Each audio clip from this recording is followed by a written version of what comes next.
Hi, this is Dana Connors from the Maine State Chamber of Commerce, and thank you for joining me today. I want to take a pause, if you will. I want to take a moment to share from our perspective some words of encouragement.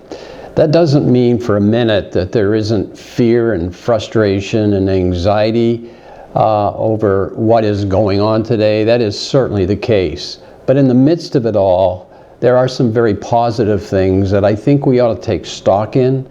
So first of all, let's look at this issue in context. It was March the 12th, less than a month ago, when we came to grips with the fact that the coronavirus was here in Maine and it was going to affect our lives and our livelihood.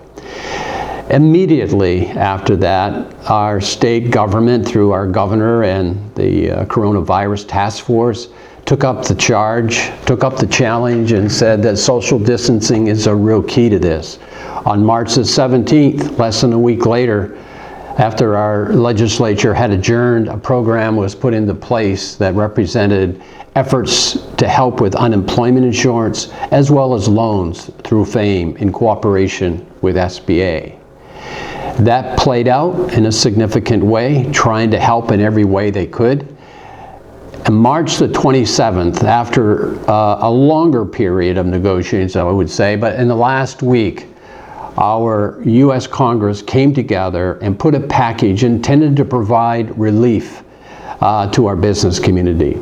That was a $2.2 trillion package that was intended to help businesses survive and for workers to be employed.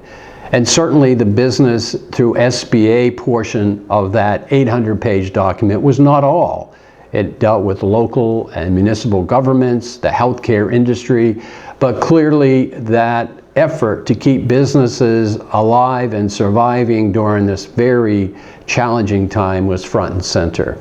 The SBA played a significant role, and in less than a week, program had to be set up, process had to be established, and after they had come to grips with what was in the law, modifications needed to be made, clarification to issues that the intentions were not necessarily the same as what needed to be done.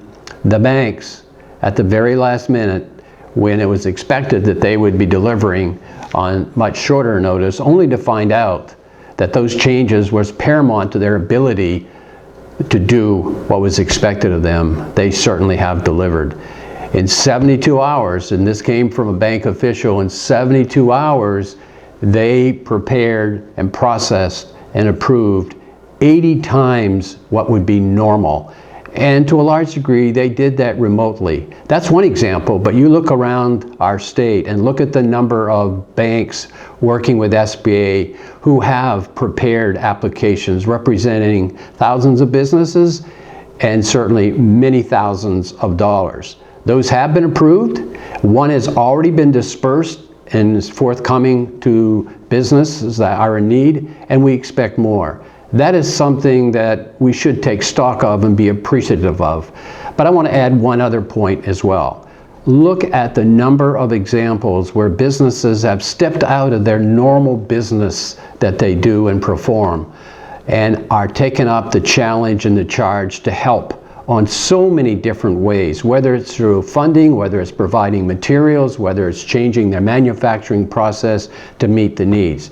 Yes, beyond this relief portion that we're in right now to keep businesses surviving and employers and employees employed, we will need to deal with the startup. Maybe there's more money that needs to be afforded these companies, there most certainly will, to keep those workers employed. But certainly, like we've seen in our history, an infrastructure stimulus package is certainly in the discussions and worthy of consideration.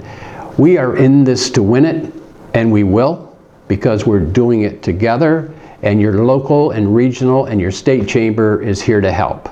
With that, I thank you and stay healthy.